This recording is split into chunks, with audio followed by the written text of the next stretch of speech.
Buenos días, compañeros. Buenos días. Otro podcast de verano. Aquí no estamos cumpliendo el objetivo principal, ese que decíamos, uno cada semana. Pero bueno, eso lo recuperaremos en septiembre. Es lógico que ahora en verano, que a veces nos encontramos unos en la oficina o fuera, nos sea un poquito más difícil coordinarnos. Pero bueno, lo hemos conseguido. Así que, como es verano y nos apetecía hacer un poco algo diferente de lo que veníamos haciendo, pero que siga teniendo esa relación, por supuesto, pues se nos ha ocurrido hacer una entrevista a alguien, ¿no? Y digo, oye, Bien. ¿quién mejor que hacer la entrevista que a Francisco? ¿Y por qué? Porque como siempre contamos aquí un poco historias desde nuestra perspectiva, desde nuestra experiencia, a veces relacionado con las empresas que tenemos, Altatec Seguridad o Pulfon, propias experiencias en nuestras empresas, pues nos gustaba la idea de que nos contara un poco la trayectoria de Frank, que se ha sumado al equipo ya hace unos años, y, y que nos contara también alguna anécdota que yo creo que es bastante curiosa y que puede ser interesante, y que nos aporte algo diferente a lo que vemos nosotros, ¿no? Entonces, pues bueno, vamos a charlar un ratito y le vamos a preguntar a Fran un poco su trayectoria y algunas curiosidades de juventud y que nos cuente un poquito a ver qué podemos sacar de su trayectoria, ¿no? Que yo creo que hay muchas cosas interesantes. Entonces, sin más, pues bueno, no lo he dicho antes, siempre estamos aquí los mismos, que es Fernando Meléndez, Francisco Barroso, que hoy es el protagonista, Eso y es. el mismo Moisés Lago, Ah, ¿no? que soy yo. Ah, que el Fran ese que ibas a Sí, entrevistar soy yo. eres tú. Es una sorpresa, ¿no? Sorpresa. ¡Qué sorpresa! Sorpresa, sorpresa. Mítico programa. Bueno, Qué guay. para el que no lo sepa, pues, o vea este podcast por primera vez, aquí lo que intentamos hablar siempre es pues, de alguna cosa relacionada con la empresa que nosotros, bajo nuestra experiencia, nos haya servido y, sobre todo, muchas veces muy relacionado con la trayectoria que tenemos ya desde hace 20 años con nuestra empresa matriz un poco. Ya luego contaremos más aventuras de otras, pero nuestra empresa matriz, que es Altate Seguridad, y llevamos ya esos 20 años con temas de esto y nos gusta contar pues cómo funcionan los departamentos, los procesos, los errores o no que hemos podido cometer o los aciertos. Y en este caso, pues hace un tiempo pues incorporamos al equipo, siempre intentando buscar lo mejor para nuestra empresa, para nuestro proyecto, a Fran, amigo mío personal desde hace ya muchos años y que al final hemos convencido para que se sumara al proyecto. Y bueno, a mí me gustaría un poco, pues presentarle un poco, pues desde los inicios, ¿no? Francisco y yo nos conocemos desde joven, yo diría que a lo mejor desde 15 años, a lo mejor tendríamos 15 años Sí, o por lo por menos, sí, ahí, ¿no? por ahí. Y un poco lo que nos unió era un poco la inquietud por la tecnología, la electrónica. En aquel entonces pues nos llamaba mucho la atención la parte de la electrónica y de la informática, podría decir, ¿no? A lo mejor por partes iguales. Y Francisco quizá estaba en un nivel más avanzado y le gustaba cacharrear, la verdad es que le gustaba cacharrear con todo. Y bueno, un poco la primera pregunta es eso, ¿no? O sea, ¿cómo se inicia él en esto de la tecnología y qué era lo que hacía y cuándo? Un poquito cómo nos inicia. Pues yo la primera relación que teníamos en ese sentido me acuerdo mucho de eso, de la electrónica, hacer fuentes de alimentación y Sí, tal. empezamos con la parte física, ¿verdad? Sí, Bueno, yo empecé con el software, sí, con la parte de... La primera relación es un ordenador. Cuando eres pequeñito, el primero, en la época de los Spectrum, que es lo más conocido, ¿no? De los Amstrad. Entonces yo tuve la suerte de una de mis abuelas, pues la convencí cuando era muy... Bueno, ya no tan pequeño, no sé, porque claro, los ordenadores esos, ¿qué tendría yo? La verdad, ya hay que hacer memoria. A lo mejor 11 12 años. No sé, pues bien, al principio fue con eso. Y lo que había en la época para aprender, pues era el manual del usuario del ordenador, básicamente. El BASIC, ¿verdad? Y me incluso el acuerdo logo, que... ¿verdad? Sí, De la tortuguita. el de la tortuguita, sí. Y lo primero fue ya en el colegio había unos ordenadores de estos de 500.000 pesetas de la época, o sea, de medio millón de pesetas de la época, ¿no? Y ahí fuimos a una clase de Basic que teníamos ahí. Y entonces, pues en la clase de Basic había tres alumnos por ordenador, que era lo que en aquella época era lo normal, ¿no? Y uno miraba, el otro escribía y bueno, y lo compartíamos porque eran los recursos que había en aquel momento, ¿no? En los colegios, Eso es. como asignatura extra, ¿no?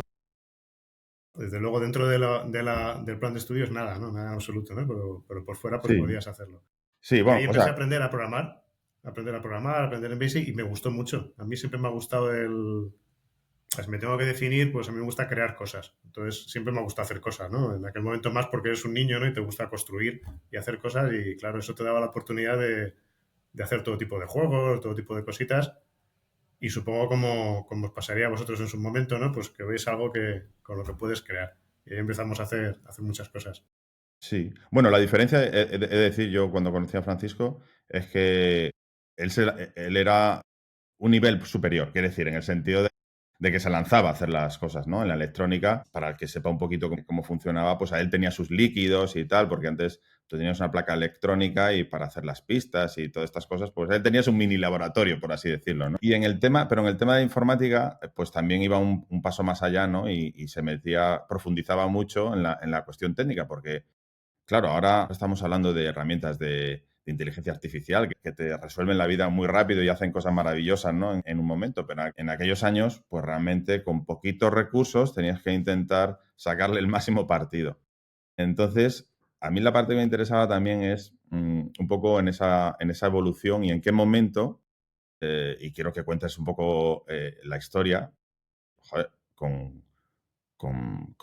¿cuánto eran? Con 15, 16 o 17 años, realmente, ¿no? 16 años o una cosa Sí, sí, así. sí, 15, pues corría el año 89. Sí, pues en esa inquietud de estar viendo cosas, pues él creó un juego que, bueno, que tuvo una cierta repercusión y yo me gustaría que contaras un poco la historia de eso, ¿no? Que cuándo surgió para el que no lo conozca y qué es lo que hiciste. Sí, realmente, yo ahora miro echando la vista atrás y me sorprendo a mí mismo, ¿no? Porque con aquel ordenador de cinta y con los recursos de la época, que consistían en revistas que comprabas en los kioscos, ¿no? No había más. Y luego de vez en cuando recorría algunas librerías por Madrid, muy, muy pequeño, me escapaba a Madrid, buscaba los únicos libros que había de informática, que al final eran 3 o 4, y con aquello que lo podías abarcar al final, cosa que hoy en día, claro, sería imposible, ¿no? Tratar de conocer todo lo que hay de las tecnologías nuevas, ¿no? En aquel momento más o menos podías abarcar lo que existía. Y todo eso me lo empollé, lo miraba y como me gustaba el hacer juegos, pues empecé a hacer pequeños experimentos y al final, con muy poquito apoyo, ¿no? Por así decirlo, con un ordenador muy lento, pues efectivamente, como dices, acabé haciendo un juego que se llama Apache, un juego de helicópteros, muy curioso, como los juegos de consola, lo que era el típico, no, de consola, De De máquina bar, juegos en ¿no? los recreativa. que vas De de bar. máquina Sí. recreativa, sí, estilo, ibas con 1 o 2 helicópteros, porque era para 2 jugadores, y ibas a una pantalla vertical, del típico arcade, ¿no? Que se mueve vertical. Como el Commandos al principio, que era de los primeros juegos que hubo en ese estilo, ¿no? Y ya había algunos juegos de aviones, habían salido buena cosita, pero no había ninguno de helicópteros. Entonces a mí me gustaban los helicópteros y digo, voy a hacer uno de helicópteros.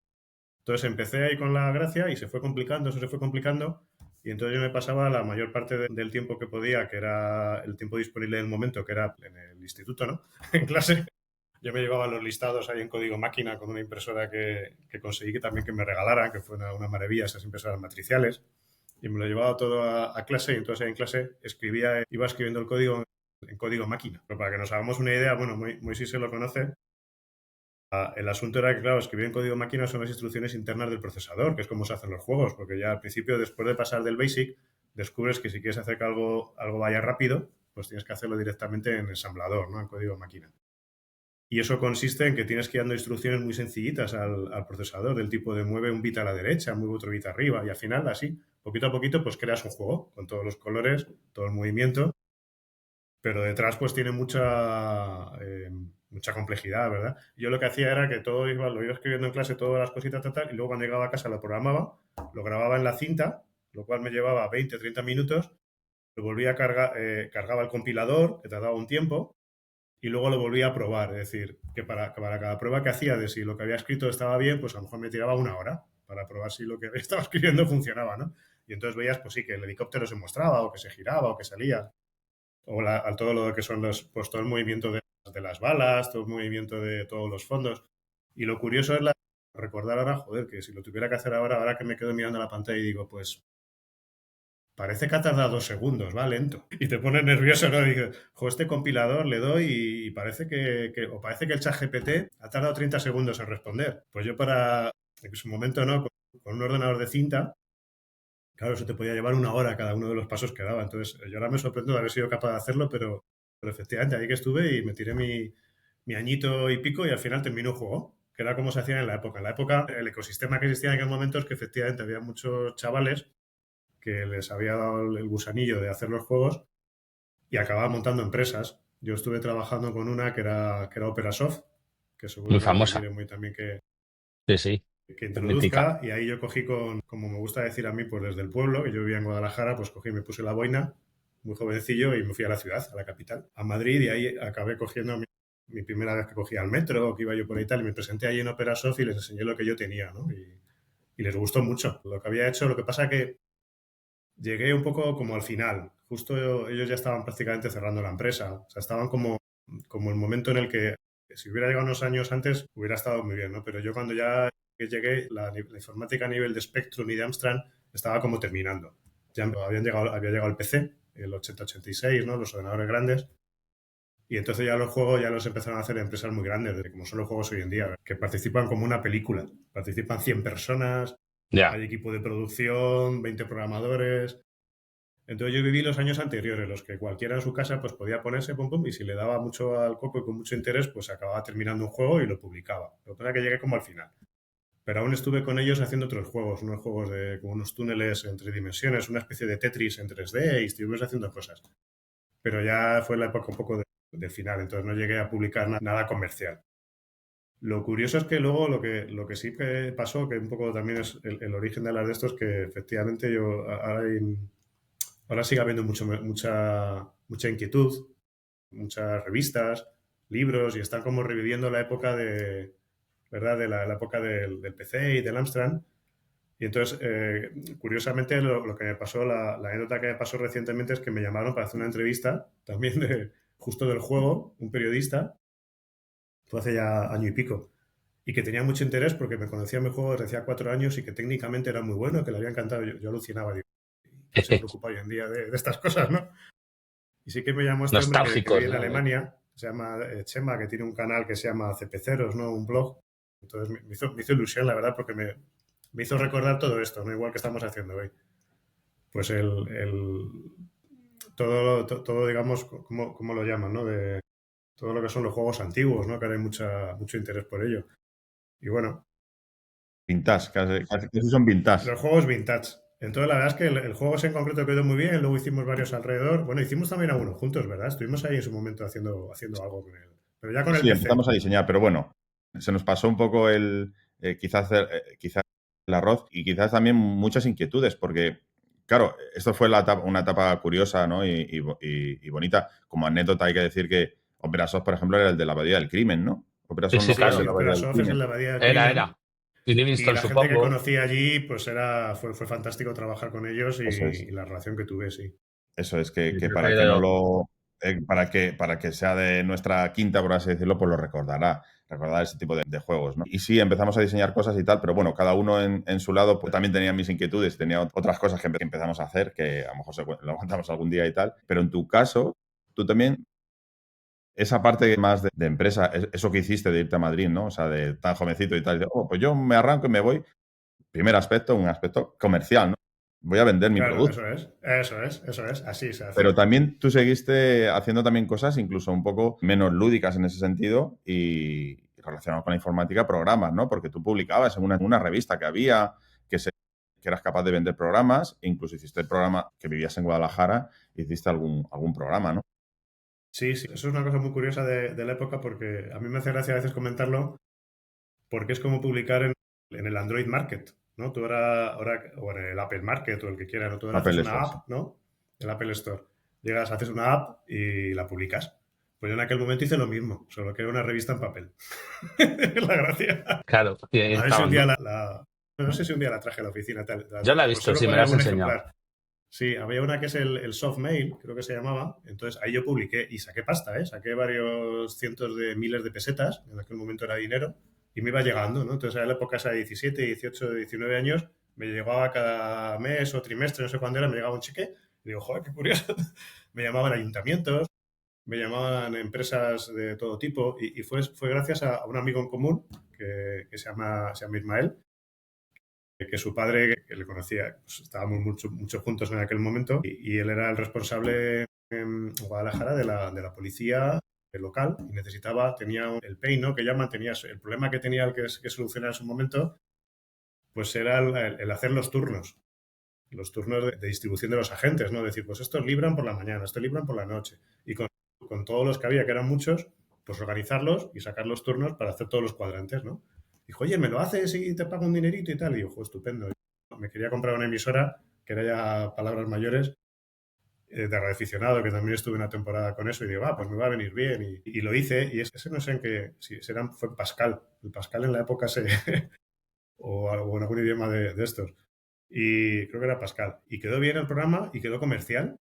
Y entonces le funcionaba el fenomenal, le solucionaba su problema y ya dije, joder, lo voy a publicar. Y lo publiqué en la revista esa sin planteármelo, y empezaron a lloverme pedidos, que lo hacían los de la revista pues eso, como los market hoy en día, ¿no? Y luego pues me daban a mí mi comisión. Y luego me llamaban para pedir ampliaciones, entonces me surgían luego pues gente que me preguntaba, oye, pues quiero mejorar este aspecto, ¿no? Entonces me llamaban y se lo hacía aparte, ¿no? Y eran sobre todo ayuntamientos que se dieron cuenta de que les venía fenomenal para hacer todos los turnos de los empleados, empresas con otra cable aparte, una también que era de Guadalajara muy grande, empresas de limpieza. Tenían un montón de empleados para limpieza, entonces tenía que hacer todas las plantillas. Y no sé, me llama mucho la atención porque era la tecnología de la época que duró unos años, luego desapareció, pero en aquel momento, claro, llegaba una revista en papel con programas de contabilidad y había pues 20, 30, 40 cosas, y las empresas recibían esa revista y con eso compraban. No sé si valía el mío 10.000 pesetas, me parece que era, a lo mejor los 60 euros de ahora. Y entonces lo compraban y a mí me llegaba eso la parte que estaba acordada con la revista, y bueno, fue una experiencia muy curiosa en el momento. ¿Llegaste a montar empresa o no? ¿Cómo eran de No, aquellas autónomo? Ni siquiera, o me sea, era llegaba, me lo quedaba. Como no hacía, era muy Prescrito. joven, era una Fernando, cantidad decía muy presidente. No, pequeñita, no, es y, curiosidad cómo y lo funcionaba. metía a la cuenta, del banco. Y ya está. Bien, Luego, bien. claro. Ah, como ya me han pasado parece muchos correcto. años, como ya Una han pasado más de curiosidad. 4 años, lo puedo Sí, decir sin sí. miedo. Ahora viene un inspector fiscal, ¿no? Viene un A ver, inspector de pero esos de es que hace ¿qué edad, 40 qué edad años. tenías? ¿Qué edad?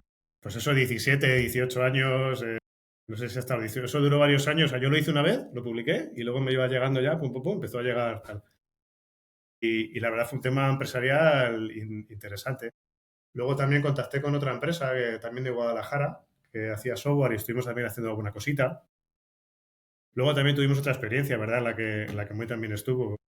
Bueno, él la continuó más con otra persona también, que estuvimos. O sea, fue un momento como muy de mucha creatividad, y la verdad es que yo lo que recuerdo de toda esa época, y que lo he trasladado hasta el presente, es lo que decía antes. A mí siempre me ha gustado el crear cosas, sean las que sean. Puede ser un software, puede ser como cuando hacíamos cosas de electrónica, que también tuvimos nuestra época. Y de hecho lo que estudiamos, ambos en este caso, y con mucho criterio, fue telecomunicaciones, que era más relacionada con la electrónica, también con el negocio en el futuro.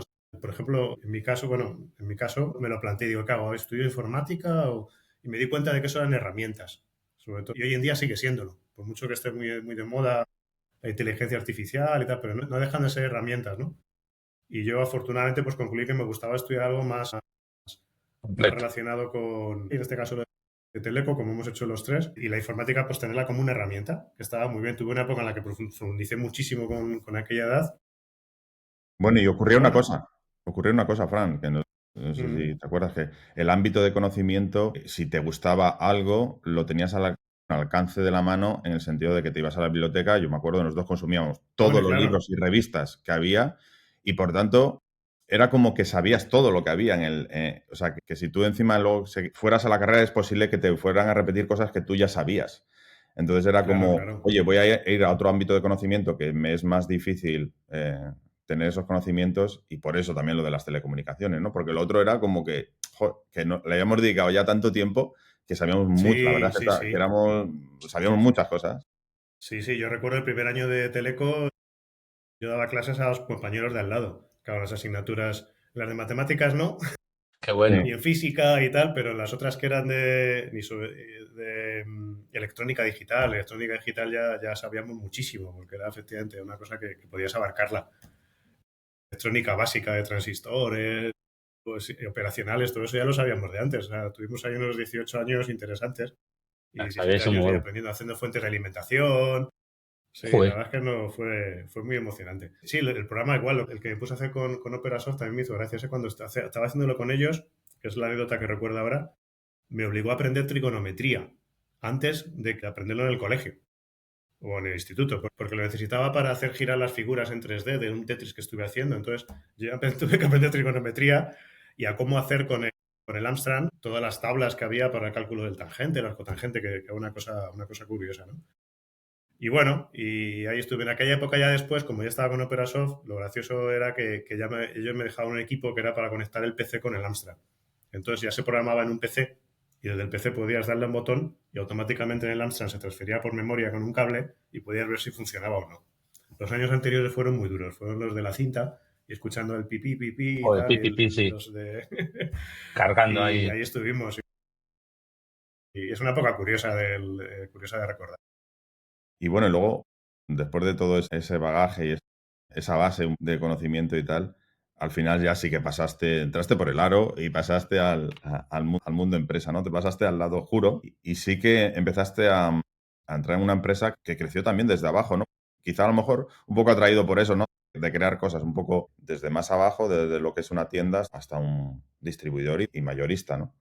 Y ahí yo creo que cumpliste varios roles, ¿no? Entonces, a mí me gustaría preguntarte un poco, bueno, ¿cómo surgió eso y qué has ido aprendiendo en cada una de esas fases? Así resumido, porque lógicamente estamos hablando de bastantes años y tal, pero sí que tú has tenido la experiencia de vivir en una empresa en la que desde que erais dos o tres o los que fuerais y llegó a ser bastante grande. ¿Qué experiencias y qué trayectoria, sí, si nos puedes resumir un poco y si Mm. sacas alguna conclusión, alguna cosa de lo que pudiste aprender, ¿no? De esas diferentes fases de lo que pasa a una empresa desde pequeña hasta que se convierte en grande.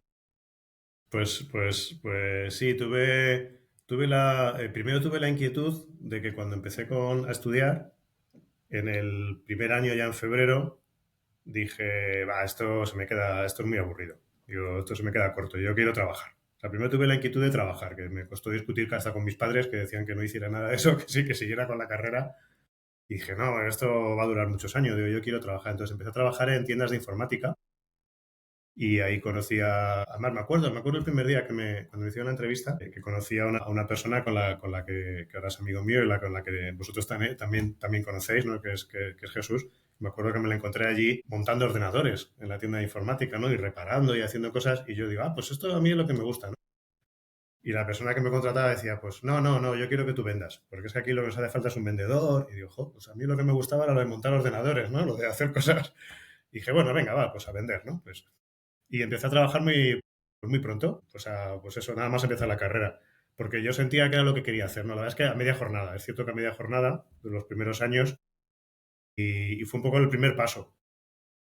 En vez de quedarte en la carrera y, bueno, pues que pase toda la carrera y luego ya después a ver qué haces, pues dije, no, yo tengo que empezar ya a hacer cosas que era la inquietud que siempre he tenido, de estar un poco no quedarme ahí parado, ¿no? Pues empezar. Y la verdad es que no me arrepiento porque eso me abrió puertas, porque esa misma empresa que era una tienda de informática, pues luego montó un mayorista de informática y a raíz y ahí nos trasladamos esta persona, Jesús y yo, y con los dueños, al final de muy poquitas personas, de 3 personas que empezó la compañía, pues llegó a ser una empresa en España que fabricaba ordenadores de la marca Airis y empezó vendiendo piezas y luego ya haciendo los ordenadores, ¿no? Entonces, pues era la época en la que los ordenadores pegaron el boom, ¿verdad? Los ordenadores de PC y los portátiles. Entonces, claro, empezamos muy poquitas personas. Fue un momento dulce y además se hizo muy bien la fase del crecimiento. Y entonces pasamos a 700 en un periodo de 5 años, 4 o 5 años, o sea, un crecimiento muy, muy rápido, ¿no? Como tuve la suerte de estar desde el principio, empecé a tener, y también de tener la capacidad de hacerlo bien, también me lo curré, me estudié mi MBA, me hice mis cosas y bueno, nos formamos toda la parte que, pues todos los que empezamos a formar parte de la dirección de la compañía, ¿no? Entonces, al crecer tan rápido, pues empezamos a tener muchas responsabilidades en distintos departamentos y la verdad es que fue curiosísimo, fue unos años de mucho aprendizaje. Estuve de director de ventas una temporada con un equipo de 6 7 personas, luego director de compras con otro equipo también más grande. Al mismo tiempo, en paralelo, estaba de CIO, que se decía en aquel momento, ¿no? De director de informática, ¿no? De lo que ahora se llamaría CTO, ¿no? La parte de tecnología. Sí. Claro, fue una experiencia de ser capaces de... El primer reto que tuve así gordo fue conseguir, desde el ámbito de CTO, un montón de tiendas que teníamos dispersas de informática, pues unirlas por módems.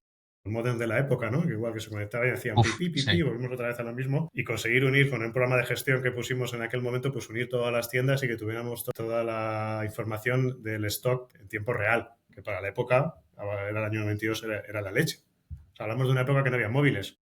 Ya. Yo también tengo el recuerdo, una anécdota que cuento mucho, me acuerdo de en aquel momento, desde el área de compras que también le llevaba, de contratar a una persona, que la contraté, que hoy en día somos muy amigos, y lo hablamos mucho esto, la contraté para mandar fax a China. O sea, imaginaros, es decir, su labor era asegurarse de que los fax entraban a China, de que llegaban y luego si nos respondían. Y el funcionamiento era de algo así como cada varios días yo le decía, digo, han respondido el proveedor de China, y ella me decía, no, pues todavía no, pues vuélvela a mandar. Cada varios días. Hoy sabemos, claro, ahora ese mismo trabajo lo que haces es que agarras el WhatsApp y dices, joder, este chico que no me contesta, estará dormido. Y han pasado 10 segundos y no me ha dicho nada. O sea, es increíble, ¿verdad? No existía el email. O sea, no hablamos de que el email llegó un poquito después, ¿no? Entonces, era curioso. Entonces, en ese escenario, pues claro, habíamos sido capaces de conectar unas tiendas con modems, tener la información. Y bueno, y el reto ahí fue que efectivamente en muy poquitos años pues pasamos a ser casi 700 personas, o 100 y pico personas fabricando ordenadores.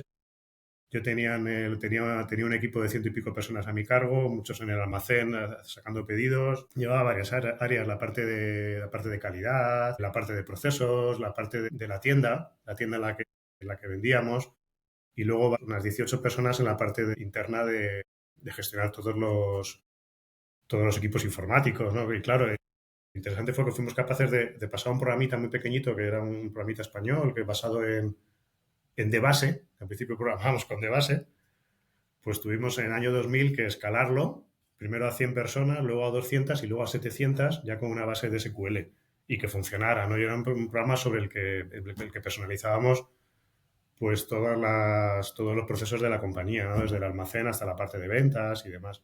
Entonces, la verdad es que aprendí mucho en aquella época y fue muy curioso vivirlo.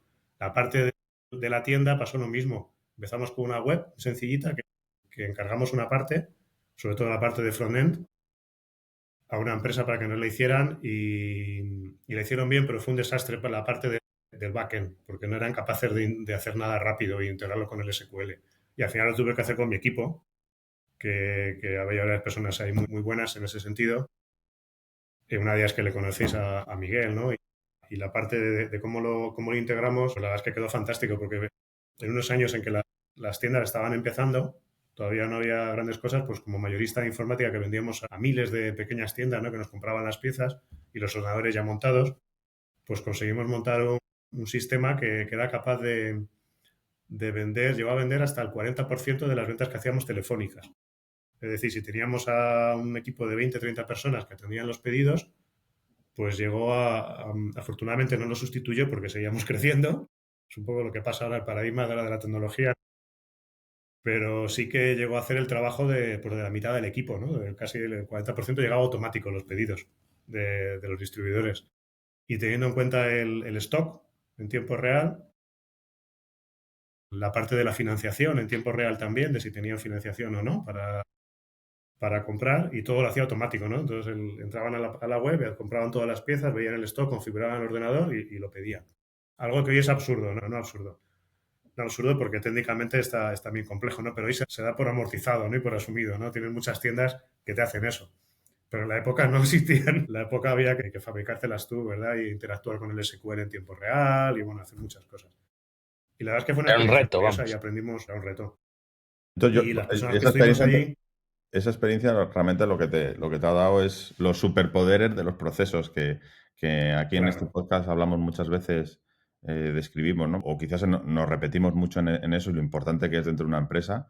Pero claro, al vivir un crecimiento desde abajo, en la que te tienes que ver involucrado en las problemáticas de cada uno de los departamentos y de cada una de las áreas que tiene una compañía, y sobre todo cuando va creciendo, te enfrentas a que o haces procesos o haces procedimientos o aquello no funciona, ¿no? Y entonces a ti te tocó, según lo que tú estás diciendo, en diferentes áreas, poner un poco de orden y poner un poco de... claro. definir incluso esos procesos para que aquello funcionara, porque si no los pones, ese crecimiento no lo puedes asumir. Dentro del caos que es, aunque seas muy ordenado, yo creo que crecer tan rápido también te genera un caos interno que a veces es difícil de digerir, ¿no? Pero si no tienes esa filosofía de procedimientos, pues mucho más difícil. Yo creo que es una de las cosas que seguramente tú hayas aprendido y que yo reconozco en tus skills, como se dice en inglés, ¿no? Eso, los De, skills, eso sí, es. de cuando hablamos y tal, y que lo tienes muy... Siempre que nos planteamos cualquier cosa, enseguida Francisco le pone el orden, ¿no?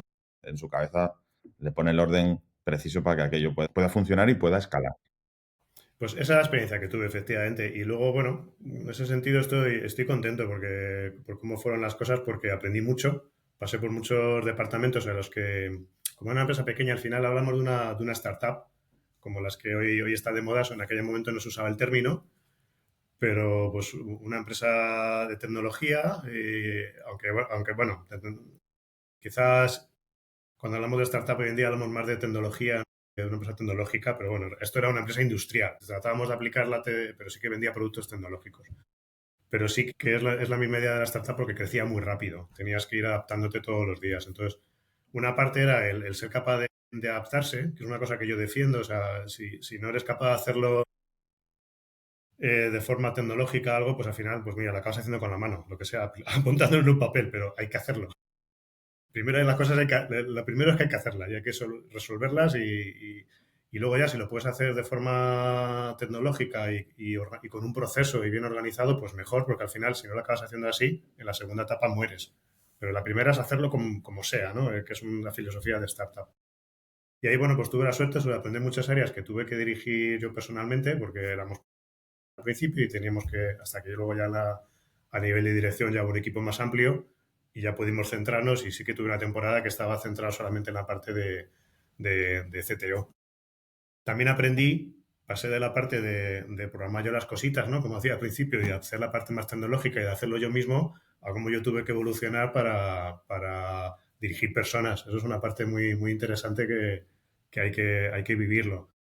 Ahora la experiencia de trabajar con vosotros pues me ha permitido volver un poquito para atrás. Ahora que ya he tenido un montón de años de labor directiva, que también me lo ocurre, porque también me molesté, pues eso, en gastarme mi dinero, complementar mis estudios con MBAs, con cosas para aprender, porque yo quería aprender cómo es la parte directiva y es que la tienes que aplicar, como hemos hablado en muchos podcasts. Cuando te toca hacer una cosa, pues tienes que ser capaz de delegar. Cuando te toca dirigir, pues tienes que dirigir.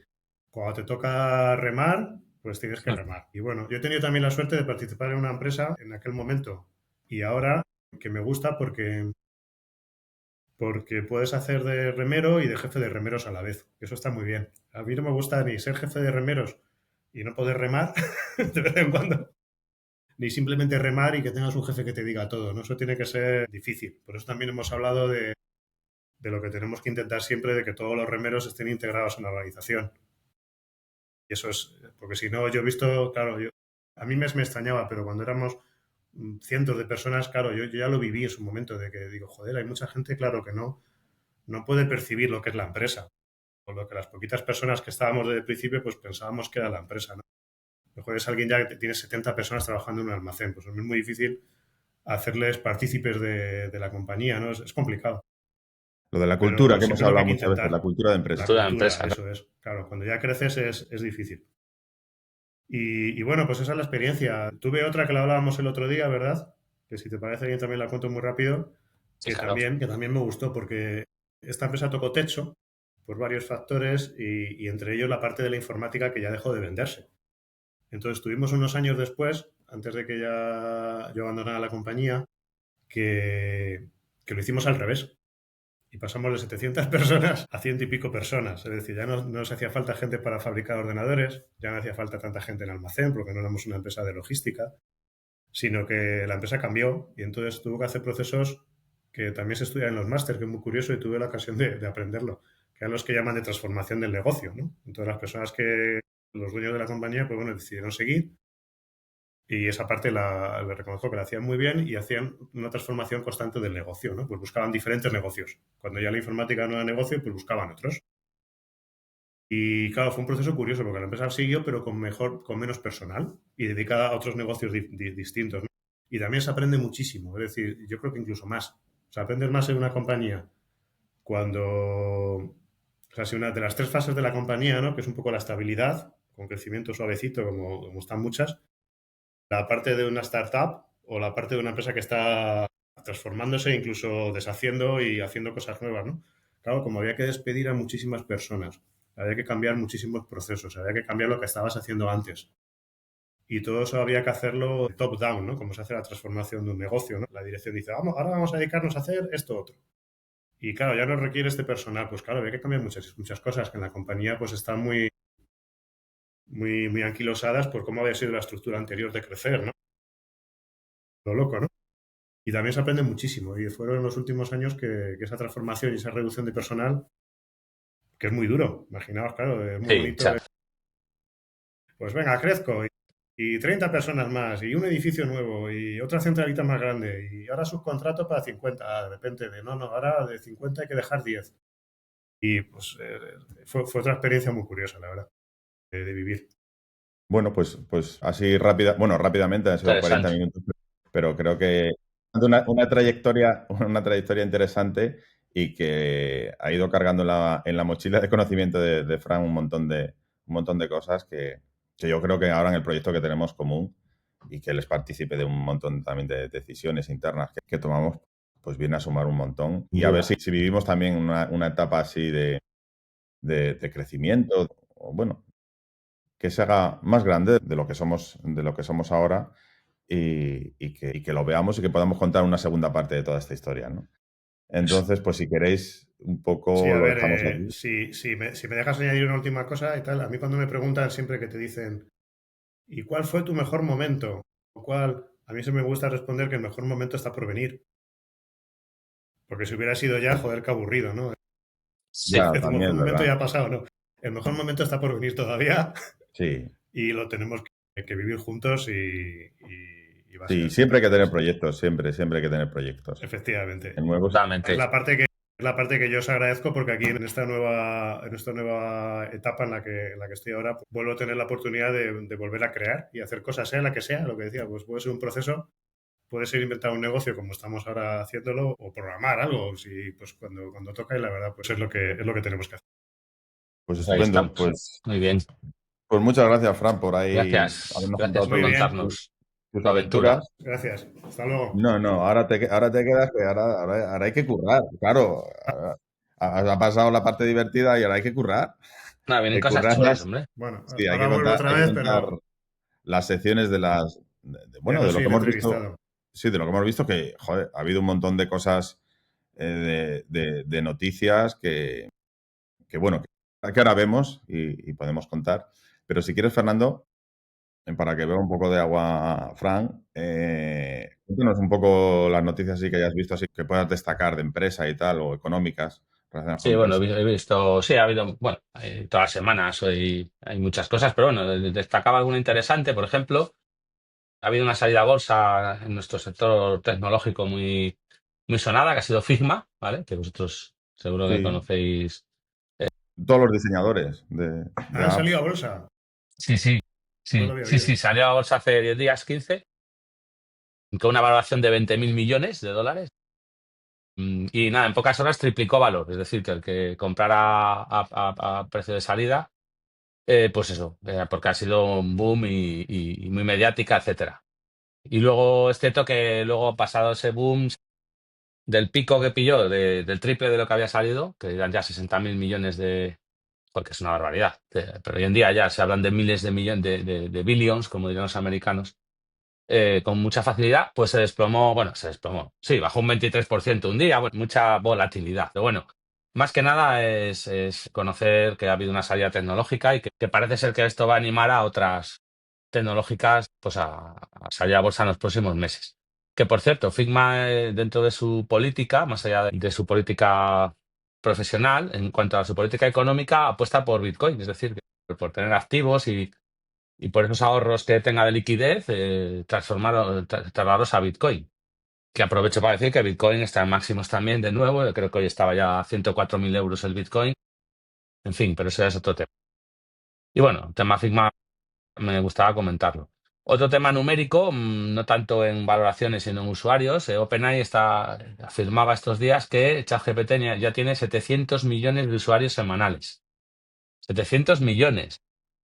Una parte importante de la población mundial. Entiendo que encima está concentrada, no lo habéis segmentado, está concentrado en Occidente, ¿no? En países desarrollados. Me parece Sí. significativo, ¿verdad? Bueno, No todos de mira, pago, evidentemente. Sí.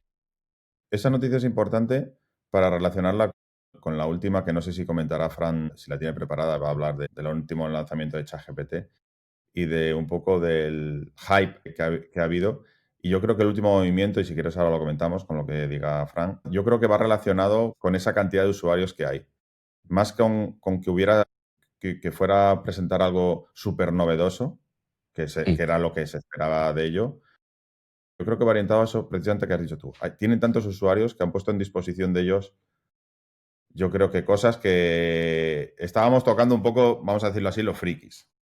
Me da la impresión. Y es importante destacarlo, efectivamente. Esa base de usuarios, ¿no? Nutrirle o que accedan a cierto tipo de tecnología que a lo mejor antes pues no le ha resultado más difícil acceder a ciertas funcionalidades, al menos, de ChatGPT. Sí. Bueno, Así es. interesante, ¿no?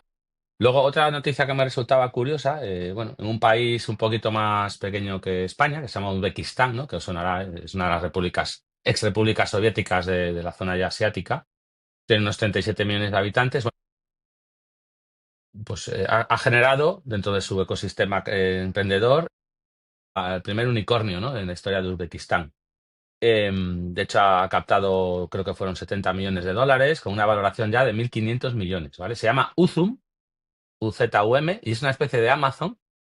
Es una especie de Amazon y de Revolut, salvando las distancias, pero que tiene una penetración en el mercado uzbeco tremendo. De hecho, 2/3 de la población con un teléfono inteligente utilizan Uzum, tanto o bien para compras o bien para fintech. Entonces, bueno, me resulta curioso que cada país, pese a que estará implantado seguramente las multinacionales que conocemos, insisto, como Amazon o Revolut, por poner dos ejemplos, pero la gente usa pues, una empresa local, pues bueno, que pues, su publicidad, entiendo, y bueno, su marketing para llegar a eso, y me parece curioso. De hecho, Sí, lo fundaron es muy unos uzbecos.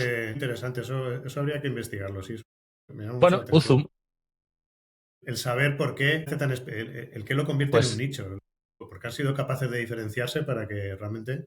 yo leía que es un tema de imagen local, un marketing, porque realmente lo que tienen es un Amazon. Tienen almacenes gigantescos por el país, distribuidos para que el pedido llegue rápido, etcétera, etcétera. Bueno, me resultó significativo, Y ¿no? a nivel europeo eso ocurre con Amazon. ¿Cómo se llama la otra? Bol. ¿Se llama Bol? ¿Puede ser? Sí, Sí, en el centro de Europa funciona más que Amazon. Que aquí estamos muy acostumbrados, ¿no? Esto es como cuando hablamos aquí de WhatsApp y te vas a China y es WeChat, ya, es muy ¿entiendes? chat, sí. Quizá por otras razones a veces, pero sí, nos sorprendemos, ¿no? Porque lo entendemos tanto como una commodity, como que algo que tiene que estar ya de per se y luego depende en los países, pues efectivamente funcionan otros. Bueno, es que a mí me parece, evidentemente no estoy en contra ni muchísimo menos de las multinacionales, ¿no? Pero bueno, viene bien que localmente, en cada país, o en cada zona regional de países, en conjunto de países, haya sus empresas, sus aplicaciones. Y bueno, pues me ha gustado, ¿no? Y me ha resultado curioso. Luego, otro tema relacionado con el mundo de la tecnología, Windsurf, no sé si sabéis ha habido el affair que ha pasado. Han despedido, el otro día anunciaron que ya despedían a todo el mundo. Cognition, que era la empresa que finalmente compró Windsurf, Sí, sí. realmente lo que compró fue la marca, la propiedad intelectual y se cargó a las 200, 300 personas que quedaban. Y digo que quedaban porque realmente el movimiento gordo que hubo con Windsor fue que OpenAI estuvo a punto de comprarlo. No sé si recordáis, hace, no sé, ya Bueno, varias semanas. a los directivos más bien. No, primero iba a comprarla, OpenAI iba a La comprarla compañía. por 3.000 millones de dólares. Y en esa negociación, o cerrando flecos, llegó Google y Google fichó a los directivos, lo que han llamado una operación de adquisición inversa, por 2.400 millones de dólares. O sea, 2.400 millones que no ha trascendido cuánto se paga a cada directivo, pero bueno, imaginaos, o sea, tampoco son tantos los que fichó. Bueno, Bueno, que se mueven pero, cantidades brutales. pero en el menú estaba también Microsoft, porque es el que un poco paró las negociaciones de OpenAI. No tenía algo que decir en esa Sí, compra y es sí, lo que aprovechó Google realmente, ¿no? algo así, efectivamente.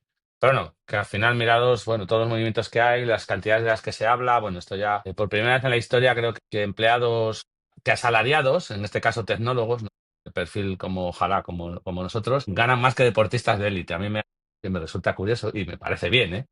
Ya era hora de que en otros sectores se ganaran cientos de millones al año, como gana un golfista, un futbolista o un baloncestista, etcétera. Entiendo que lo generan y bueno, supongo que los tecnólogos estos que ganan y que se les da ese dinero, pues también. Y bueno, hablando de Y la tecnólogos y primera de... división de la tecnología. Sí, la Superliga esta. Y hablando de tecnólogos y de barbaridades numerarias, pues Tesla anuncia un paquete de compensación, a mí me gusta el nombre, para Elon Musk de 29.000 millones de dólares, ¿vale? Para, porque sabéis que la Corte Suprema había anulado un paquete de Sí, 59.000 millones, no sé si, bueno, sí, pues ahora, sí, sí. este año, ahora han aprobado 29.000, a ver qué pasa tanto con lo anterior, que está recurrido, como con este nuevo paquete. O sea, fijaos qué cantidades, ¿eh? Para un Pobre señor, hombre, qué poco dinero. ya te digo, pero bueno, espero que lo invierta bien, ¿eh? Últimamente se le Hombre, ve un poquito, invitará a los amigos, por lo menos a una cena o algo. digo yo, y, o a un paseo en un megayote, yo qué sé, o a llevarle a Marte, un viaje a Marte. Sí, por ejemplo. Hoy he traído unas cuantas, porque como en verano, como bien has dicho, no estamos cumpliendo lo de la semanita, pues se me ha acumulado alguna noticia interesante y bueno, espero que para la próxima sigamos con noticias de estos calados, ¿vale? Pues Muy eso es. bien. Pues Fran, ¿qué nos cuentas? Pues nada, como ya ibais anticipando, al final el jueves por la tarde ahí estábamos expectantes viendo la presentación de Los a Five. ver qué sacaba OpenAI y efectivamente sacaron el GPT-5 Ujú. como estaba previsto que hicieran recientemente y alrededor, no el GPT-5 en sí, pero sí que alrededor de él, que justo lo que explicabais, pues han salido también otras cositas que son de interés, no solo lo de GPT-5. La gracia es que está, decía 700.000, ¿verdad? 700.000 usuarios.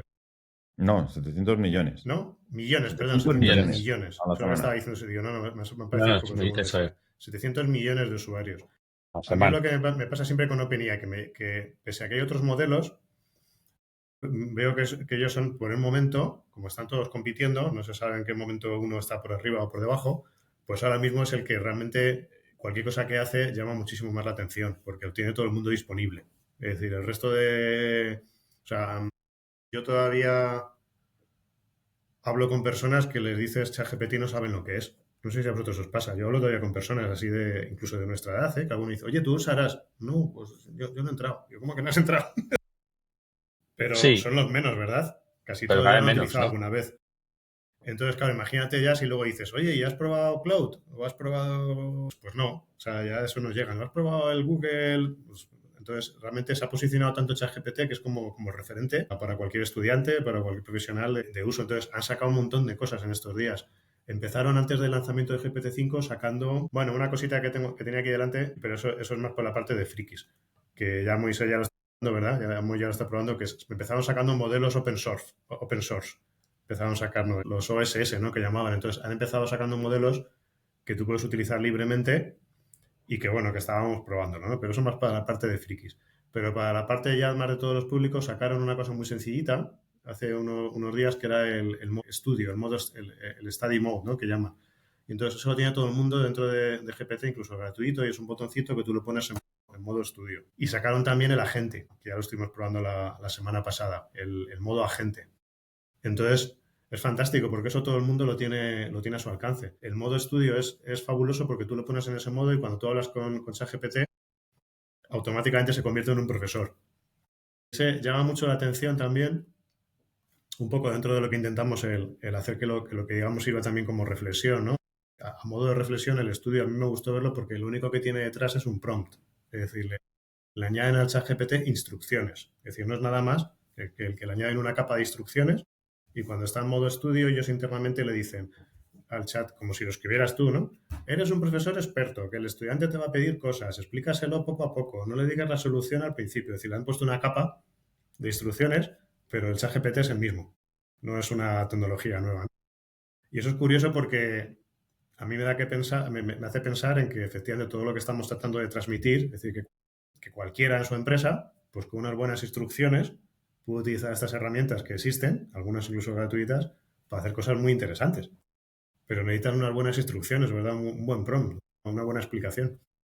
Y en este caso, pues el modo estudio, pues es un prompt que explica que le han hecho con, pues cómo funcionar, que le han hecho con un montón en colaboración con varias universidades de Estados Unidos, con los profesores más expertos en educación, pues para que el ChatGPT funcione y te explique bien las cosas, ¿no? Y eso lo puede usar cualquiera.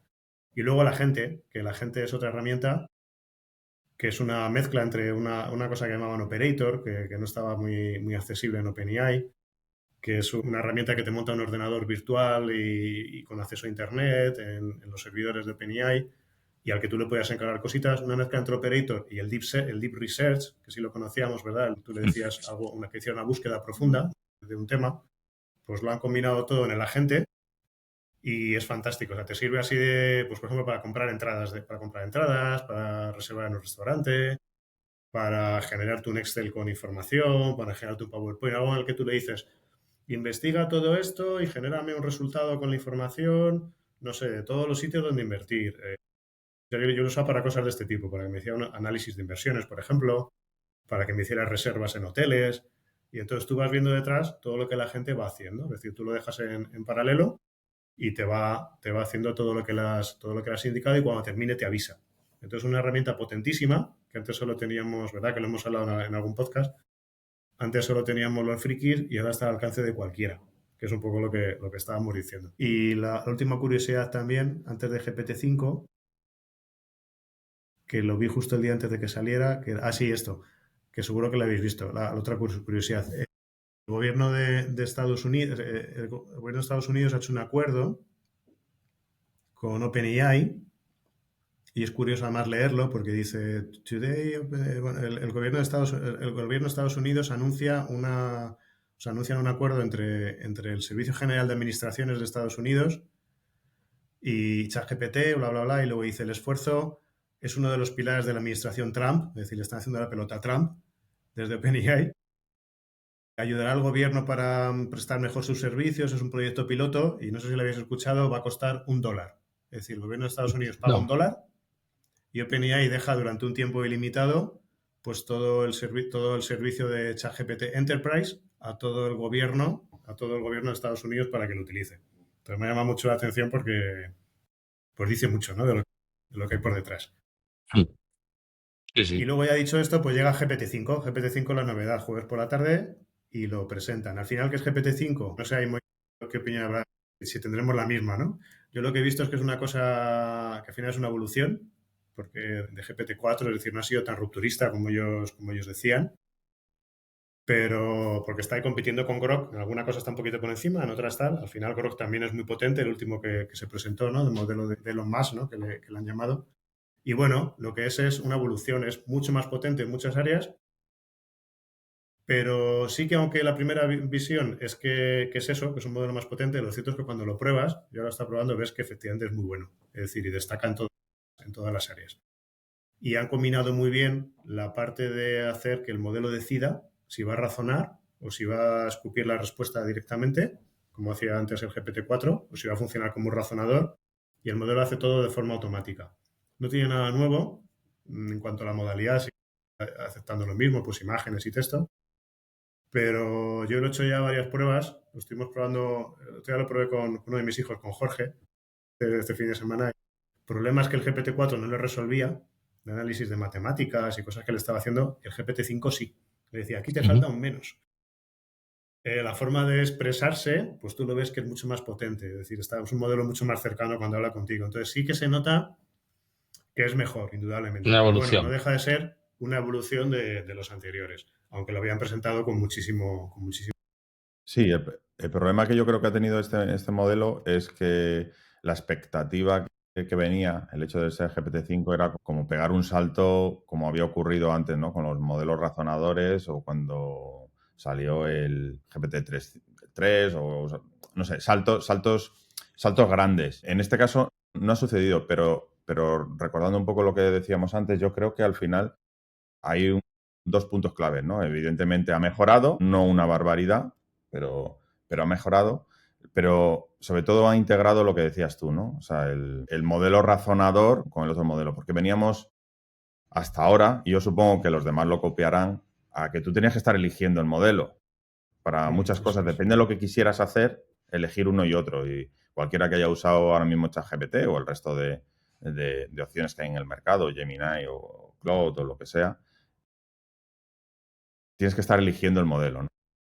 Y a lo mejor algunos, incluso los más potentes o razonadores, pues estaban un poco vetados en el uso. Entonces, teniendo en cuenta que esto se acerca a esa masa tan grande de usuarios, al final lo que hace es simplificarlo y dotar a esos usuarios que a lo mejor no habían percibido o no habían sabido catalogar sus consultas o cómo usarlas, al mejor modelo posible en función de lo que tú quieras hacer. Entonces, yo creo que esos usuarios sí que van a notar una diferencia muy grande, porque de repente están usando ese razonador. Que hay que decir que según un poco lo que ves por ahí de un poquito de investigaciones preliminares de cómo funciona, que a veces no decide del todo bien, ¿no? Y si tiene que razonar o no tiene que razonar en función de la cuestión. A veces, si quieres que lo use, se lo tienes que forzar. Pero yo creo que es una característica que irá mejorando y que al final internamente usará la mejor opción que tenga dentro de los modelos internos que tenga en función de la consulta que tú le hagas. Y yo creo que eso es lo que hay que hacer, evidentemente, y habilita toda esa masa de usuarios a que lo perciban así, ¿no? Que perciban esa potencia que tiene por detrás y que a veces no hemos sabido sacarle partido porque simplemente no hemos sabido elegir el modelo adecuado. Nosotros lo tenemos en Correcto. uso desde el viernes Mm. internamente y me llamó la atención una cosa que todavía estoy formando una opinión aún del modelo. Lo curioso es que no funcionó al principio. Me costó un poquito que funcionara porque pese a que debería funcionar con la misma API que GPT, pues no lo hace exactamente igual. Entonces empieza, de hecho luego lo vi en los foros porque le pasó a todo el mundo. Por ejemplo, es una cosa curiosa, la temperatura. Todo el mundo esperaba que tuviese temperatura, como tenían otros modelos. Pero claro, al ser un modelo que está orientado a razonador, pues ya la temperatura es un valor que tú le pones en el parámetro entre 0 y 2. Entonces le dices cuánto o sea, si lo que quieres es, con 0 le indicas que el modelo sea absolutamente determinista, es decir, que no se invente nada, y con un valor muy alto, pues le dices que se invente mucho. Entonces, los que quieren escribir libros nuevos o artículos nuevos, pues le ponen un valor muy alto para que el modelo sea muy creativo y que invente cosas nuevas. Si tú quieres que te analice, por ejemplo, un email que has recibido de clientes y quieres que te lo clasifique, que te resuma, pues tú no quieres que invente, quieres que siga absolutamente tu procedimiento perfectamente y que siga tus instrucciones, entonces le pones un valor de 0 de temperatura. Pues resulta que ese valor te dice que ya no existe en GPT-5. Es la respuesta que te da y entonces se produce un error. Entonces tuve que cambiar varias cosas de la llamada a la API y darme cuenta de esto. Entonces no es tan fácil elegir, o todavía no he visto cómo hacerlo, elegir si el modelo quieres que lo responda muy rápido o si quieres que razone. Hay una serie de parámetros, pero bueno, Sí, yo, yo, todavía yo, yo mirando, he visto por ahí gente que lo que hace es le fuerzas. Dice, si tú le dices al principio, siempre piensa Claro, claro, pero imagínate que quieres lo que que no vas a hacer. razone, porque a mí lo que me ha pasado es que lo que antes, lo tenemos en varios procesos, ¿no? Pero en uno en el que recibes un email y lo analizas. Pues antes a lo mejor, varios ejemplos que he visto muy parecidos, consumíamos 2000 tokens y llevaba unos pocos segundos. Ahora son 3000 y pico tokens y puede tardar 20 y pico, 30 segundos. ¿Por qué? Porque el modelo decide razonar. Entonces, como decide razonar, pues tarda más y te consume más tokens porque se suman los tokens de razonamiento con los otros. El precio por token está muy bien, ¿no? Sí, También hay han que bajado el precio. decirlo, GPT-5 sí ha bajado el precio del input, que es lo que suele haber más número de tokens, y han subido un pelín el precio del output. Si antes valía 8 el GPT-4, ahora vale 10. Pero bueno, son similares, lo cual está muy bien. Pero sin embargo, lo curioso es eso, que lo lanzas con GPT-4 y te da un resultado, y lo lanzas con GPT-5, tiende a razonar y entonces te da otro resultado. Por eso digo que todavía estoy formando la opinión, ¿no? No habrá que usarlo, dependerá del caso de uso. Está claro que en un proceso muy estandarizado ya como en el que tenemos, pues a lo mejor ya hay que plantearse que ciertos modelos son demasiado creativos, ¿no? O demasiado potentes para ciertas cosas. Que va también en relación con eso, con lo de que han presentado incluso modelos que puedes usar tú en tus propios servidores, ¿no? Como Sí, sí. estás sacando ahora. Entonces, bueno, eso en cuanto al uso de GPT-5, que tiene esa curiosidad.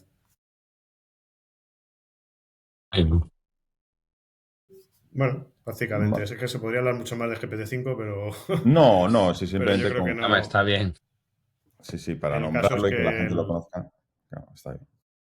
Si te parece, os enseño entonces una de las herramientas así que, bueno, de novedades, ¿no? Porque un poco en la última semana había un poco acaparado toda la atención precisamente esto del GPT-5, pero bueno, la competencia sigue ahí sacando sus historias, ¿no? Entonces, yo hoy simplemente quería enseñaros una herramienta que está relacionada con otra que os enseñé, creo que fue en el último podcast que hablábamos del modelo de Anthropic, Claude, y que tenía los artifacts. No sé si os acordáis, que era esa capacidad Sí. que tenía bajo un interfaz muy parecido al de ChatGPT, como utilizan un poco todos. Tenía una característica que eran esos mini programas que tú podías hacer y que tenías siempre disponibles. Cosa que en ChatGPT se pueden hacer, evidentemente se hacen programas y tienes en modo Canvas que se llama y tal, pero en Claude para mí estaba mejor resuelto porque tú te los guardabas.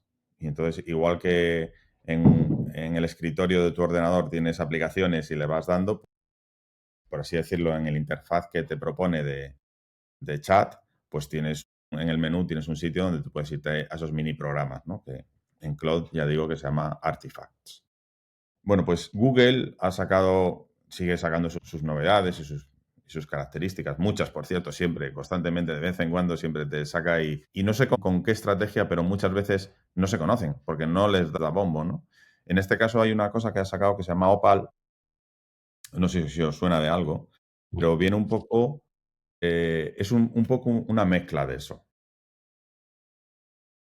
Realmente es una mezcla, yo os diría que es una mezcla de los artifacts de Cloud con el automatismo de otra herramienta que vimos que se llama N8N. ¿Os acordáis de N8N? Que lo Sí, comentamos en un podcast. lo comentaste aquí, sí. Pues definías como, en inglés, como se llama, o procesos en los que tú definías cajitas, las conectabas para definir pues cualquier cosa. Oye, que me han rellenado un formulario, pues que me envíe un correo electrónico a no sé qué, o que me genere un Excel de no sé cuántas. Y tú de una forma gráfica y sencilla, pues lo hacías, ¿no? Bueno, pues Opal es algo parecido en este sentido. Ujú. Entonces, yo para enseñarlo es una característica nueva, igual que ocurre, sobre todo porque intentamos aquí siempre herramientas, ¿no? Que tengan una cierta utilidad en empresa. Hay muchas, porque podríamos hablar de cosas de generar vídeos y tal, y muchas cosas, pero siempre este tipo de herramientas. Y muchas de ellas que son como muy nuevas, muy basadas en ella, a veces nos pasa que necesitamos que estemos en Estados Unidos, porque no está disponible en nuestra zona, ¿no? En Europa. Y en este caso, que a mí me gustaría que lo vierais, es necesario que estará disponible porque así te lo dicen y normalmente suele ser así, pero sí me gustaría enseñarlo hoy. Y entonces digo, bueno, pues es un buen momento para aprovechar, para aquel que no lo sepa, que se pueden probar estas funcionalidades siempre y cuando tengas una VPN. Una VPN es algo que te simula, por así decirlo, que estás trabajando desde una localización concreta. En este caso, si se contrata este tipo de servicios, que hay muchos proveedores, yo uso uno en concreto, que os lo voy a enseñar ahora, que se llama NordVPN. Te permite conectarte a cualquier localización del mundo, cualquiera que esté disponible dentro del servicio de ellos, pero que puedes elegir cualquier país y entonces de alguna forma es como si estuvieras navegando desde allí. Y eso te habilita servicios como este que restringen por localización. No está disponible en Europa, pero sí está disponible en Estados Unidos. Entonces esto te permite, activas este programita, te conectas a esa localización y a partir de ese momento, si tú navegas por Internet, por ejemplo, como vamos a hacer ahora, pues pensará el proveedor el destino que tú estás navegando desde Estados Unidos y por tanto te permitirá, en este caso, mostrarte la aplicación, ¿no? Sí. Esta aplicación es NordVPN, es una aplicación, hay otras, StrongVPN me suena ahora mismo, hay muchas por ahí, ¿no? En este caso yo es la que utilizo, que me funciona bien y que sirve para esto que os he dicho y también sirve evidentemente para una cuestión de seguridad. Súper aconsejable si os vais a un hotel, si os vais a cualquier sitio y os conectáis, conectarlo a través de una VPN, porque en ese caso con que os conectaréis incluso desde España, ¿no? Pero de alguna forma os va a encriptar las comunicaciones y- y las comunicaciones que hagáis a través del router de ese hotel en el que estéis y tal, pues bueno, no se verán tan comprometidas. Entonces yo os aconsejo en el aeropuerto, ¿no? Que siempre pueda haber un poco espías de esas conexiones y robaros claves y tal, súper aconsejable. No os conectéis a wifi gratuitas así libremente si no uséis este tipo de herramientas. O sea, son dos cosas imprescindibles. O sea, uno por seguridad y otro pues para probar este tipo de cosas que tienen limitadas por localización. Entonces, es tan sencillo como que os bajéis StrongVPN, o sea, perdón, NordVPN, como es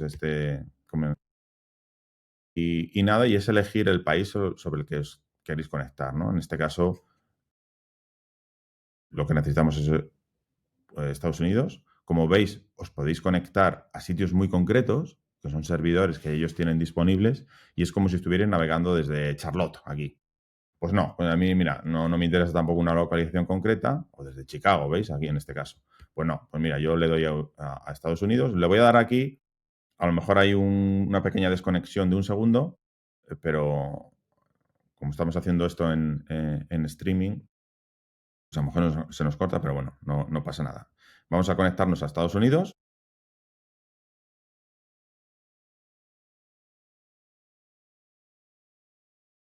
No sé si lo seguís viendo. Ahora parece que se ha desconectado.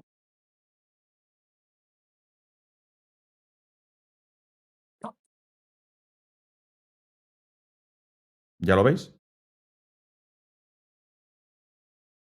¿Ves? ¿Lo veis? Uy. Sí, Ahí vemos. Perfecto. Bueno, ahora yo he cambiado mi o sea, el mapa conexión sí. y entonces ya no estoy navegando desde España, yo estoy navegando desde Estados Unidos, ¿de acuerdo? Entonces, a mí me habilita para poder acceder a servicios que no tendría. En este caso es Opal, no sé si estáis viendo ahora mismo Sí, sí. la pantalla, vale. Si esto lo hicierais vosotros desde vuestra conexión sin VPN, cuando yo accedo a este servicio, dejaremos, como siempre, todos los enlaces en la descripción. Incluso, Fran, si tienes disponible por ahí un enlace del juego del Apache para que la gente lo pueda Sí, jugar, sí, sí, claro. perfecto. Aquí, como os decía, si intentamos hacer un login, pues nos iba a dar un error, ¿no? En este caso, a mí me va a permitir entrar. Yo voy a seleccionar el usuario que tengo y se me va a desplegar pues el interfaz, ¿vale? Yo he creado aquí una aplicación y tal. Esto es, si queréis un poquito parecido al interfaz, al Notebook LM que también vimos en algún momento determinado, aquí hay una serie de aplicaciones que ya están hechas, pero para que veáis la pinta que tiene, por ejemplo, esta es una aplicación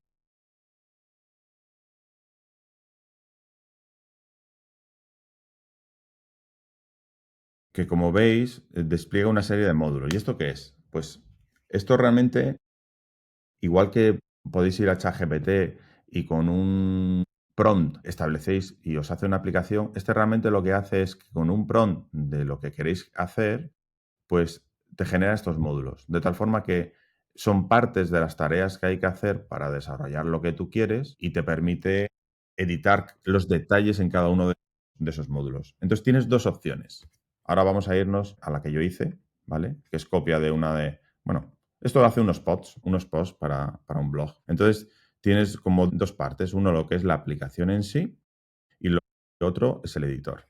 Entonces, se basa en una serie de módulos que tienes una entrada, lo que hay que generar a partir de esa entrada y una salida. Básicamente se basa en tres tipos de módulos. En este caso, aquí es una cosa que veis que tiene diferentes procesos. Es Es decir, yo utilizo esto es para generar posts sobre un tema. Entonces yo, ante el tema que quiero tratar, él, y a través de inteligencia artificial, hace una investigación sobre ese tema, genera un poco una story sobre eso, te crea una imagen sobre la historia que ha generado sobre esa investigación y al final escribe un post de todo eso y utilizando tanto la imagen que ha creado como el post en sí, o sea, lo que es el contenido, pues genera ese post en un formato determinado, que es un formato tipo web. Y todo esto te lo hace a partir de Yo puedo entrar en cada uno de esos módulos que están conectados con los anteriores y puedo editarlos y puedo cambiar incluso el modelo, por ejemplo, que utiliza en este caso, ¿no? Oye, este por defecto ha utilizado el Gemini 2.5 Flash, pero si quiere utilizar otro, pues lo puede utilizar. Es decir, esta herramienta tiene a disposición todas las herramientas de inteligencia artificial que en este caso tiene Gemini.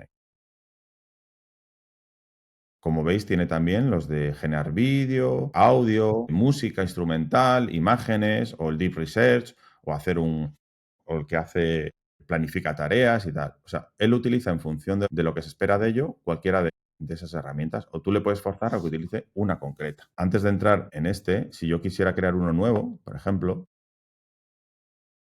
para que lo veáis, que está vacío, ¿vale? Yo puedo hacerlo de dos maneras. Yo digo, bueno, pues mira, ante una entrada de usuario, yo tengo aquí, ¿vale?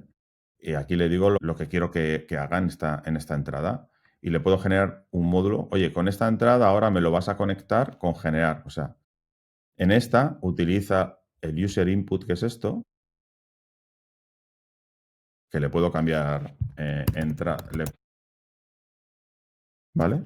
Entonces, que genera a través de esta inteligencia artificial, coge esta entrada de usuario y aquí hace lo que le digamos que queremos que haga, con cierta capacidad de edición que podemos hacer. Y con lo que genera de esto, que es como si hubiéramos utilizado el chat, con lo que genera de eso, por ejemplo, con el texto, pues le puedo definir un tipo de salida. ¿Qué tipo de salida? Y de hecho lo conecto. Yo lo conecto. ¿Y qué tipo de salida? Pues mira, me puede generar el texto tal cual, ¿vale? O me puede generar tipo una página web. O me lo puede guardar como esto es de Gemini, evidentemente está generado con Drive. Entonces me puede generar un documento, o me puede generar una presentación, o me puede generar una hoja de cálculo, todo dentro de Drive. Entonces yo aquí tengo una aplicación que es que es el redactor de post, que a partir de porque yo aquí, como veis, se puede hacer de forma manual integrando todos estos módulos, pero también tú, a través de un prompt que escribirías aquí, te generaría él automáticamente los módulos de lo que entiende que tiene que hacer. En este caso, lo que ha generado para este el redactor de post, pues lo que os decía. Oye, el tópico. Pues oye, introduce el tema de tu blog. Esto es lo que me va a mostrar al usuario en mi aplicación, porque esto, recordad que es una aplicación. Y con esto, pues me va a hacer una investigación, que es esto. Aquí viene en inglés, ¿vale? Pero bueno, porque también se lo podemos dar en español. Y mire, yo utilizo un montón de herramientas. Le decimos que puede utilizar, buscar en la web, buscar en los mapas, obtener las páginas web de lo que sea y obtener el tiempo. Y con eso, y el módulo pues te hace la investigación. Aquí escribe el contenido. Como veis, como decía un poco Francisco, cuanto más completo sea un prompt, o con un prompt podemos condicionar mucho el resultado de un caso de uso de inteligencia artificial. Entonces aquí, si lo haces más o menos bien, pues te lo hará mucho mejor. Con esto crea una imagen a partir de lo que hayamos generado aquí y te escribe el contenido, ¿no? Y al final te lo despliega. Todo esto estamos hablando que estamos en la parte de editor. Bueno, pues en la parte de aplicación veríamos el resultado. Esta es la parte de la aplicación. Antes de darle aquí App, lo vamos a dar aquí para que lo veáis, pero antes de darle aquí, que si le doy a Start, me va a empezar a preguntar cosas. No quería perder lo que teníamos y yo ya hice, porque tarda un ratito. En función de que sea este proceso, pues él tardará un poquito, ¿no? Y como queremos ir un poquito rápido, pues mira, aquí lo he perdido, vaya por Dios. Bueno, pues vamos a hacerlo. Entonces aquí en la aplicación tenemos un Start y dices, oye, yo por ejemplo le puse aquí lo que quería enseñaros, pero como ya me salí, pues la he perdido. Por ejemplo, decirle qué tipo de... Introduce el tema de tu blog. Pues robos en garajes en Madrid. Yo quiero generar un post para mis redes sociales en las que se hable de eso. ¿Y qué hace por detrás? Pues lo que le hemos dicho en el editor. Ahora aquí lo que está haciendo, como veis aquí abajo lo pone, está haciendo un research. ¿De acuerdo? Él está haciendo un research de todo lo que encuentra y aquí visualmente lo podemos ver lo que está haciendo, ¿vale? Luego con el research que haga me va a escribir el post en sí mismo, creará la imagen a partir del post, escribirá el post, refinando un poco lo que ha encontrado por aquí y al final me lo va a mostrar en tipo web. Yo, si esperamos un poquito, esto lo podemos cortar en el vídeo final, si queréis, para que sea rápido y la gente que lo esté viendo pues, vea el resultado final.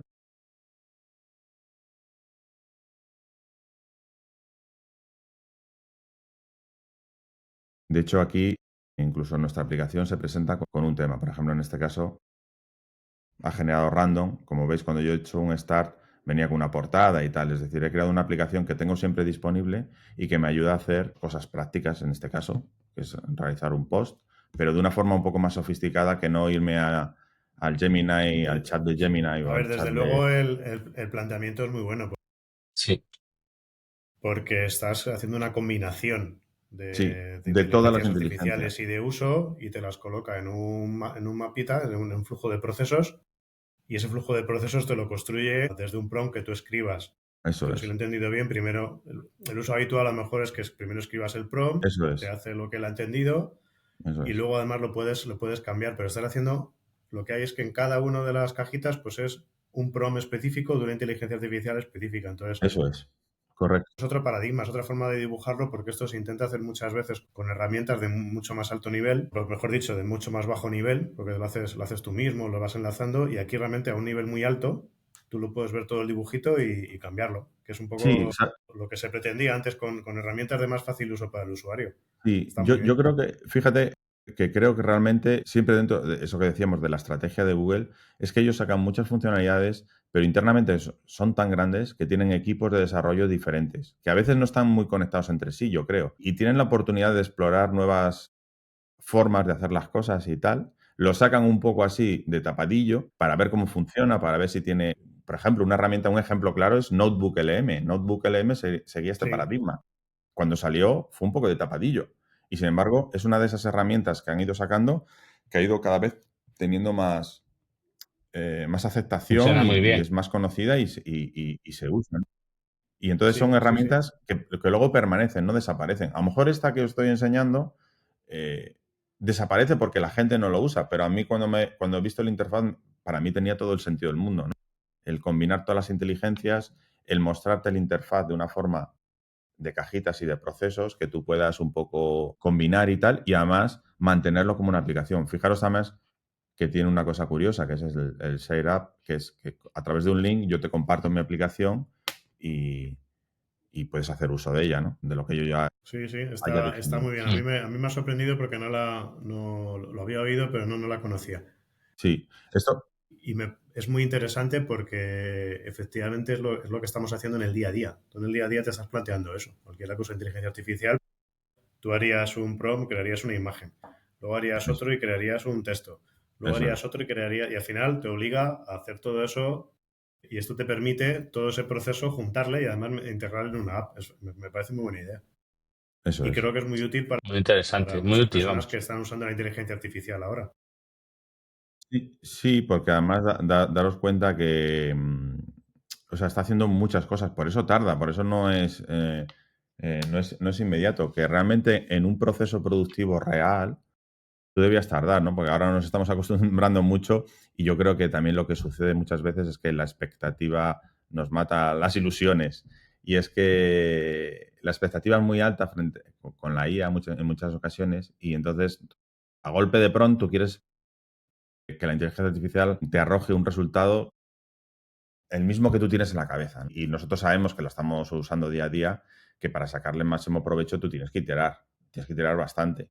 Claro, es que hay una cosa que las inteligencias artificiales todavía no pueden hacer y que no van a hacer nunca, que es adivinar lo que tienes en mente, Claro, o adivinar el futuro, o en general adivinar, o sea, lo que estás pensando. O sea, joder, por lo menos habrá que decírselo, ¿no? Hay que ser un poco coherentes con eso. A veces queremos que adivinen lo que estamos pensando, cosas que a lo mejor ni siquiera las hemos pensado todavía. es correcto, sí, Ahí pedimos demasiado. correcto. Sí. Hay que saber un poco Pedimos. lo que quieres hacer y explicarlo en el prompt Y y es, decirlo sí, claramente. Y entonces, curiosamente, a lo mejor van y te responden.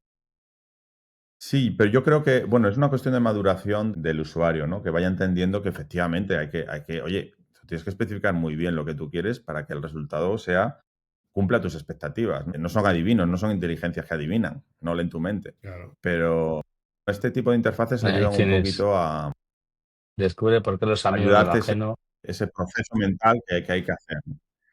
Sí, entonces aquí tienes Mira, ya tienes. el Sí, preview, resultado. ¿vale? Sí, el Los amigos de resultado, lo que en este ajeno. caso yo, claro, y dice, mira, alerta roja en tu garaje, descubre por qué Ya. los amigos del ajeno adoran los parques de Madrid y cómo protegerte. Introducción, tu coche está seguro mientras duermes, spoiler, quizás no tanto como crees. Evidentemente este lo ha desarrollado porque así se lo hemos dicho en este tono, evidentemente, ¿no? O sea, es un post, no es un artículo de una revista de no sé qué, Sí, sí. y te lo pone así. Pero sí que ha hecho una investigación por detrás y aquí viene un poco, ¿no? Porque así se le ha dicho, que ponga los bloques, un poco los antecedentes, que investigue y tal, ¿no? Y si os fijáis aquí, arroja una serie de cosas que yo diría siempre que hay que validar, pero por ejemplo, en este caso, resulta que Madrid es una de las comunidades con mayor índice de robos de vehículos en España, acaparando un 21% del total nacional. Y no solo es el coche, las motos, los garajes Sí, sí. comunitarios, el punto débil, no sé qué. Aquí pone, como veis siempre el tono este, ¿no? Como la rodilla de Aquiles, pues rodilla de Aquiles. Yo creo que aquí Oye, se ha confundido, Aquiles. pero bueno. Ahí se. El talón, ¿no? Es el talón. Sí, es el talón, Por qué eso curioso. siempre me pide que hay que revisar, hay que revisar ciertas cosas. Pero bueno, y de hecho, hay ciertos tonos que a lo mejor había que fijaros lo que dice. Desde el humilde Seat Ibiza, hombre, yo no lo pondría así, hasta el Volkswagen Golf. No, sí, sí, hay que. Ya, Ya, ya, ya. Al final, sí, hay que pero sí que supervisar. hay ciertos datos mía, por ejemplo, Oye, Aquiles. aunque la información de detalle es limitada, ya en 1972 se hablaba de robos en vehículos. A finales de los 90, bandas internacionales, en 2005 se desmanteló, tal. Esto habla un poco lo que se le ha dicho, que mirara lo antiguo, o sea, un poco histórico, sí. Y al final te dice, pues, la delincuencia en garajes se ha ido sofisticando y en 2017 robos de vehículos en Madrid aumentaron un 12,5. En 2020 se pilló a un tipo que usaba un inhibidor para que los coches no se aceleraran. La inventiva no tiene límites. Bueno, esto es un poco así. Sí, sí. Y aquí Bien. incluso más cifras, ¿no? Yo, por ejemplo, si tuviera que hacer este post, pues realmente refinaría mi proceso. Diría, oye, un tono un poco más, con menos hype, con menos, ¿sabes? Sí. Hombre, Quizá eso, ¿no? evidentemente hay Pero que. sí se basa en el research que ha hecho. Pero como veis, es interesante. Yo puedo compartir la aplicación, tengo la app. Bueno, yo creo que Muy interesante, es ¿eh? interesante. Opal. Así que bueno, yo Bien. os he traído dos herramientas en una. Muy bien. Por un lado, el VPN, el que no la use, pues, por favor, la use por unas cuestiones de Es de pago, seguridad. ¿no? Y si quiere Es y de es pago. inquieto y quiere probar estas cosas, normalmente es de pago y a lo mejor te cuesta Sí, hay una dos cuota mensual. dólares al mes. Sí, sí. Sí, pero es bajito y Pero si la compras a un a año poco que la muy uses. poco, ¿no? Sí, sí, sí, está claro. Sí, cualquiera que vaya, es que no hace falta ni que viaje mucho, o sea, cuando va a un hotel o lo que sea y utiliza la wifi del hotel o quiere utilizarla o lo que sea, pues que lo haga siempre a través de una VPN, Ah, si quiere estar seguro. Quizá algún día hablemos de la ciberseguridad y aunque está ya deberíamos. oculto, que no lo vemos, pero no porque no lo veamos no existen. Podríamos hablar algún día de eso. Muy Muy bien. bien, pues Bueno, si queréis lo chicos, dejamos aquí. muy interesante Nada. Fran, a seguir programando videojuegos, a ver Muy bien. cuándo sacas el siguiente. Juego indie. A por Muy ello. bien, pues nada, Bueno, nos vemos la hablamos, semana que seguimos. viene. Un saludo a todos. Venga.